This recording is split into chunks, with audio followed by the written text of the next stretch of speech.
Halo semua, balik lagi bareng gue Fian Rafe. Dan seperti biasa di video kali ini gue bakalan lanjutin alur cerita yang sebelumnya pernah gue upload. Dan gak kerasa juga gue udah sampai ke session 26 ya dari kelanjutan Battle Trog the Heaven ini atau Benua Kaisar. Tanpa banyak basa-basi lagi, yuk kita langsung check this out aja alur ceritanya.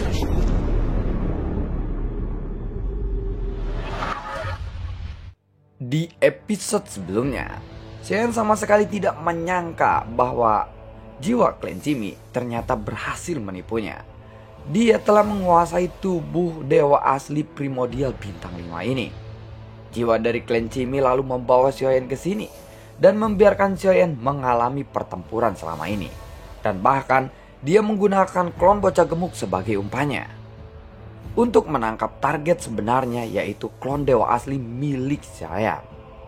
Meskipun Xian selalu berhati-hati dalam bertindak, tetapi ternyata jiwa dari Clan Chimi ini masih selangkah lebih maju daripada Xian. Sehingga Xian tidak tahu kapan dia jatuh ke dalam perangkat yang dibuat oleh jiwa Clan Chimi.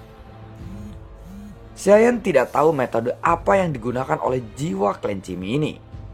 Dalam waktu sesingkat itu, dia bisa mengambil klon dewa asli tanpa sepengetahuan Xian. Xian lalu berbalik dan segera memikirkannya. Namun, Xian memang benar-benar merasakan tekanan dari garis keturunan yang kuat dari mayat dewa asli bintang 5 ini. Jadi, Xian yakin bahwa itu tidak mungkin palsu. Xian pun menjadi semakin yakin sekarang. Apakah suara itu memang suara yang dibuat oleh jiwa dari Clan Chimi untuk memperdaya Xian saja? Atau itu memang suara asli dari dewa bintang 5-nya. Xian yakin bahwa kekuatan penindasan dari garis keturunan dewa asli itu memang ada.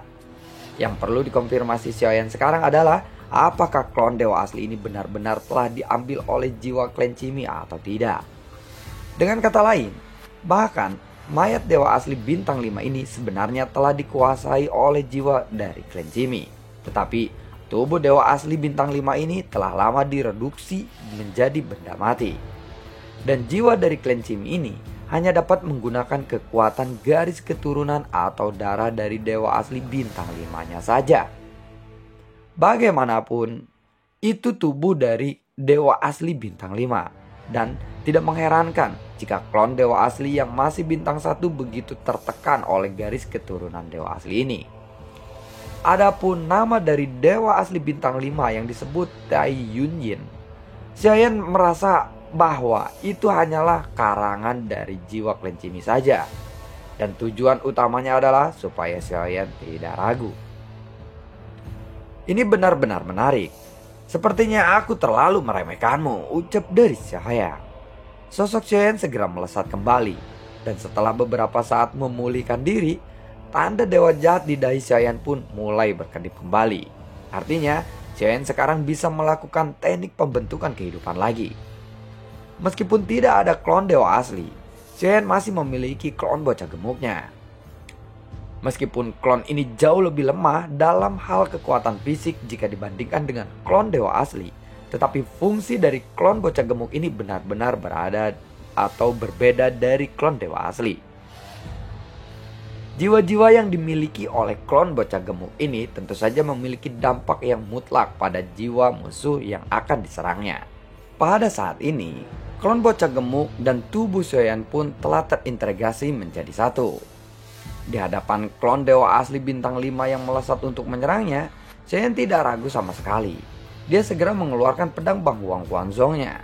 Dan jiwa-jiwa dari milik klon bocah gemuk Xian pun segera dituangkan ke dalam pedang Bang Huang Quanzong-nya. Klon dewa asli menyerang menggunakan tinjunya yang tidak tergoyahkan. Tinju ini secara alami sangatlah akrab dengan Xian. Karena tentu saja ini selalu digunakan oleh Xian sebelumnya. Xian tentu saja memahami betul dari tinju dan dampak yang keluar dari tinju itu. Tinju itu memiliki kekuatan garis yang tidak tertandingi. Tinju itu bertabrakan dengan pedang Bang Huang Quanzong milik Xian. Dan jiwa-jiwa yang dialirkan ke pedang Bang Huang Quanzong-nya langsung menyelimuti klon dewa asli. Sementara Xian sendiri terpental jauh ke belakang saat ini. Xiaoyan hanya bisa tersenyum masam saja setelah itu. Baru saja dia menyadari bahwa melawan klon dewa asli ternyata sangat sulit seperti ini. Dia seperti sedang memukul batu yang sangat keras. Pertahanan dan kekuatannya sangatlah luar biasa. Dan bahkan karena kekuatan fisik yang tidak tertandingi seperti itu membuat keinginan pada lawannya untuk tidak bertarung melawannya sama sekali. Sepertinya kamu berhasil merebut klon dewa asli pada akhirnya. Tetapi jika aku bisa merebut kembali klon dewa asli itu, maka aku bisa tetap merebut klon dewa asli untuk kedua kalinya, ucap dari Xiaoyan. Untuk Xiaoyan saat ini, dia tidak boleh sampai kehilangan klon dewa aslinya. Tidak peduli apapun yang terjadi, dia harus mencoba yang terbaik untuk mendapatkan kembali klon dewa aslinya. Pada saat ini, tanda bintang di tengah alis klon dewa asli berkedip-kedip. Dan kemudian Xiaoyan mengetahui kekuatan pada mayat dewa asli bintang 5 telah diserap oleh klon dewa asli dengan begitu cepat. Hanya dalam waktu singkat saja, tanda bintang kedua telah muncul di antara klon dewa asli ini. Xiaoyan menyaksikan adegan ini dan merasakan perasaan yang tidak terbayangkan. Klon dewa asli benar-benar bisa menerobos ke level bintang 2 pada waktu sesingkat itu, atau memiliki 2 tanda bintang di antara alisnya. Karena kamu sudah berhasil menebaknya, maka aku tidak perlu menyembunyikannya lagi darimu. Itu memang benar. Yang aku inginkan sebenarnya adalah klon dewa asli ini. Dan tubuh bocah gemuk itu hanyalah sebuah pancingan saja, ucap dari suara klon dewa asli yang mulai terdengar lagi. Ternyata Xiaoyan bisa mendengar suara itu. Xiaoyan semakin yakin dengan tebakannya kali ini. Aku awalnya ingin menghancurkan mayatmu menjadi 10.000 keping. Tetapi melihat bahwa kamu telah merawat tubuh klon dewa asli ini dengan baik, maka aku akan mengampuni hidupmu untuk saat ini. Namun jangan khawatir, tidak lama lagi kita pasti akan bertemu lagi, ucap dari klon dewa asli yang telah diduduki oleh jiwa klan Jimmy. Sepertinya kamu ingin pergi, namun sepertinya tidak akan semudah itu untukmu bisa pergi dariku, jawab dari saya. Pada saat ini, klon dewa asli yang baru saja melangkah maju tiba-tiba terdiam. Dan kemudian ada tatapan perjuangan di matanya. Dan segel milik Xiaoyan pun tiba-tiba muncul di tubuh klon dewa aslinya. Xiaoyan mulai mengambil kembali klon dewa asli miliknya sekarang. Apakah kamu sudah siap? Tanya dari Xiaoyan. Sebenarnya, ketika koneksi jiwa Xiaoyan dengan tubuh klon dewa asli terputus, Xiaoyan memang sengaja menyerah. Karena Xiaoyan harus melihat apa niat sebenarnya dari jiwa klan Jimmy itu. Kekuatan Xiaoyan yang kuat untuk tubuhnya tiba-tiba meletus pada klon dewa asli. Karena inilah jiwa dari klan Jimmy segera bergerak dan hendak pergi dari sana. Tetapi saat ini tubuh klon dewa asli sudah dikendalikan oleh Xiaoyan lagi. Aku sudah mempersiapkan rencana ini dari waktu yang sangat lama. Kamu tidak akan mungkin bisa menghentikanku sekarang, ucap dari jiwa klan Jimmy. Segel tangannya lalu berubah dengan cepat. Dan ada portal yang muncul di udara. Lalu keluar sebuah kompas emas di dalam portal itu. Pada saat ini, jiwa dari klan Jimmy tidak peduli dengan kekuatan merebut tubuh milik Xiaoyan yang sangatlah kuat. Karena dia tahu bahwa selama dia bisa pergi dari sini dan menjaga jarak yang cukup dari Xiaoyan, maka kekuatan perampasan tubuh ini secara alami akan menghilang.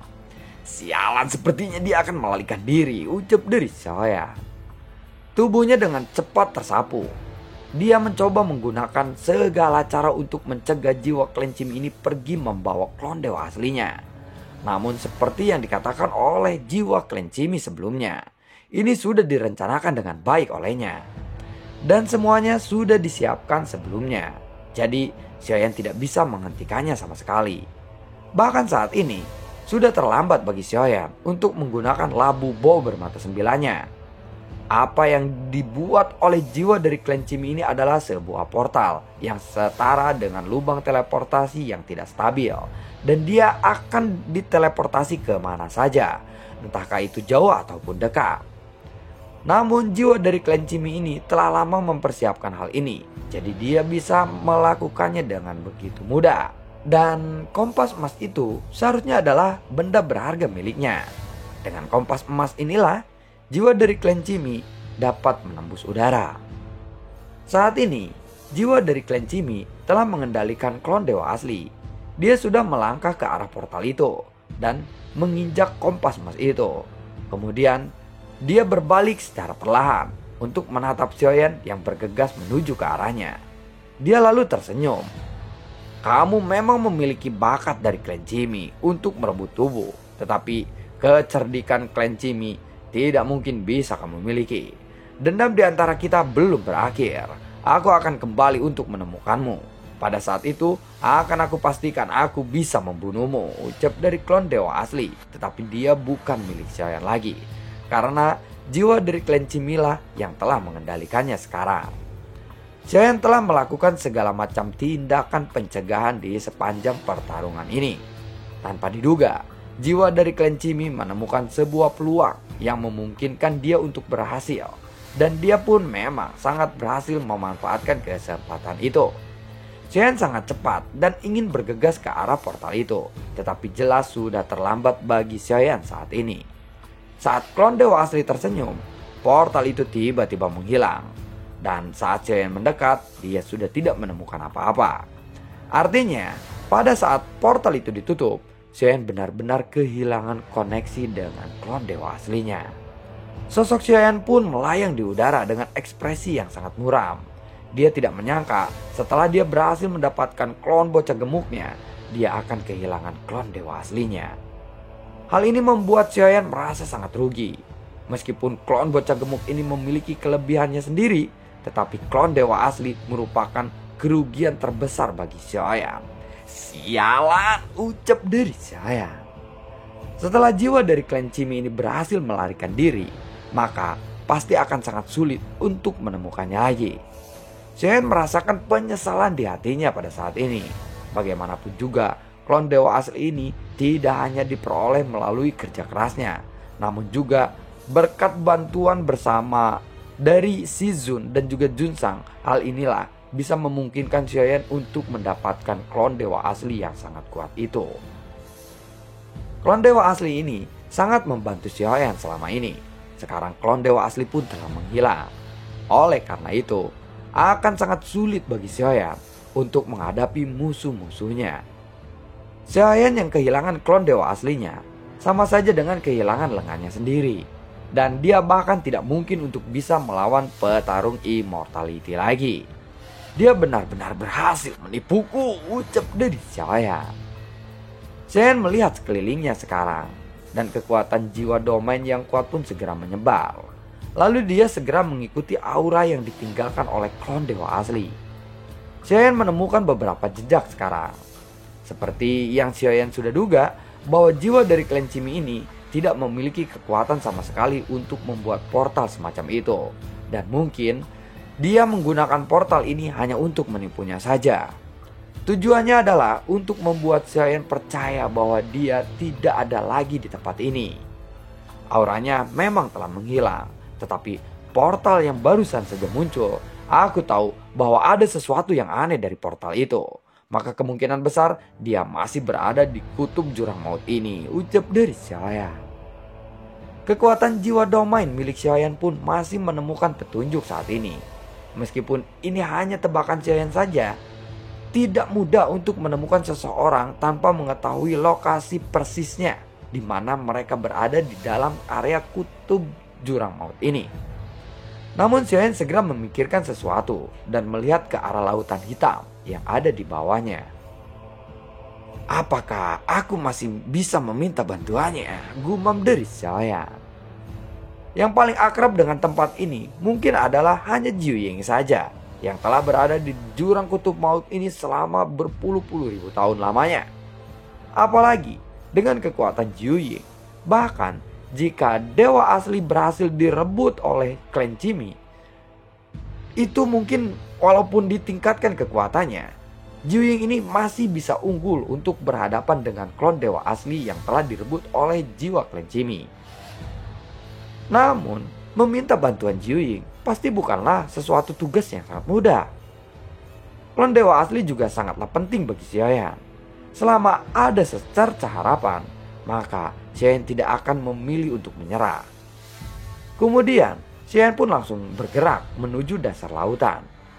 Di bawah dasar lautan yang bergejolak, sosok Xian pun melesat menuju dasar lautan dengan kecepatan yang sangat cepat. Tanpa dukungan tubuh yang kuat dari klon dewa asli, Xian segera merasakan sesuatu keanehan di tubuhnya. Juying, Juying, di mana kamu? Juying, ucap dari Xian berteriak-teriak. Xian menyelam di bawah dasar lautan yang dalam. Dia memancarkan kekuatan jiwanya untuk mencari keberadaan Juying itu. Saat suara Xian ini terdengar, dasar lautan pun masih terlihat tenang. Xian tidak mendengar jawaban apapun dari Juying. Dan Xian tidak dapat mengetahui di mana Juying itu berada. Juying, cepatlah, di mana kamu berada? Juying, aku sangat membutuhkan bantuanmu, ucap dari Xian. Xian tahu bahwa Juying pasti bisa mendengar suaranya. Namun, Juying memilih untuk mengabaikannya. Dan dia tidak ingin menghadapi Xian kali ini. Aku memanggilmu atas nama Supreme. Juying, di mana kau? Ucap dari Xian kembali. Suara Xian bercampur dengan kekuatan jiwa dan amarahnya. Dan suara itu menyebar di dasar lautan dengan gelombang yang sangat kuat. Di detik-detik berikutnya, binatang raksasa laut yang dalam yang tidak terhitung jumlahnya muncul di samping Xian dan mengepung Xian. Kamu berkata bahwa Junsang telah mati. Bahkan jika kamu adalah reinkarnasi dari Junsang itu sendiri, kamu bukanlah Junsang. Jika kamu sangat tidak sopan kepadaku seperti itu, maka aku tidak akan keberatan untuk membunuhmu sekarang, ucap dari Juying. Pada saat yang sama, di dalam kegelapan, Juying langsung muncul di depan Xian. Bunuh aku? Apakah kamu benar-benar berani untuk membunuhku? Tanya dari Xian. Karena kamu adalah reinkarnasi Junsang. Aku telah memaafkanmu sebelumnya. Tetapi kali ini, jika kamu masih bersikeras, aku bisa saja membunuhmu sekarang juga, ucap dari Juying. Meskipun Junsang telah mati, dan aku hanyalah reinkarnasinya dan bukan Junsang yang asli, tetapi aku dapat menekanmu di kehidupanku sebelumnya. Jika aku bisa melakukan hal yang sama hari ini, apa yang bisa kamu lakukan? Tanya dari Xian lagi. Meskipun Xian ini hanyalah seseorang fighting god, ada aura mendominasi yang memancar dari tubuhnya. Dan ini tidak ada hubungannya dengan tingkat kekuatan Xian. Seiring dengan suara Xian yang terdengar, tiba-tiba Juying pun merasa ada sesuatu tekanan di tubuhnya. Cepat gunakan kekuatanmu untuk menemukan seseorang yang ada di jurang kutub maut ini untukku, ucap dari Xian. Juying jelas dikejutkan oleh aura Xian yang tiba-tiba muncul ini. Saat dia dalam keadaan linglung, Xian tiba-tiba menoleh dan menatapnya. Aku adalah atasanmu. Jadi, apa yang aku miliki di masa lalu dan apa yang harus menjadi milikku sekarang, temukan dia untukku. Kamu pasti sudah mengenal akrab jiwa dari kelinci Mimo itu. Dan setelah masalah ini selesai, aku bisa membawamu kembali ke dunia Senki, ucap dari Xian. Tunggu dulu, apakah yang kamu katakan itu benar? Tanya dari Juying. Dia memang tidak seharusnya berada di sini, karena Supreme meninggalkannya di sini selama berpuluh-puluh ribu tahun lalu. Apakah kamu sedang bertanya kepadaku? Tanya dari Xian. Kemudian, salah satu kepala ular Juying pun membuka mulutnya dan mengeluarkan suara raungan. Suaranya langsung menyebar ke arah kemana-mana. Dan para monster raksasa yang berabad-abad ada di lautan ini langsung berkumpul. Seolah-olah mereka telah diperintahkan oleh sang raja. Dan mereka segera menyapu di sekelilingnya. Di lautan hitam ini, ada monster raksasa yang tidak terhitung jumlahnya. Dan Juying adalah bos mutlak di tempat ini.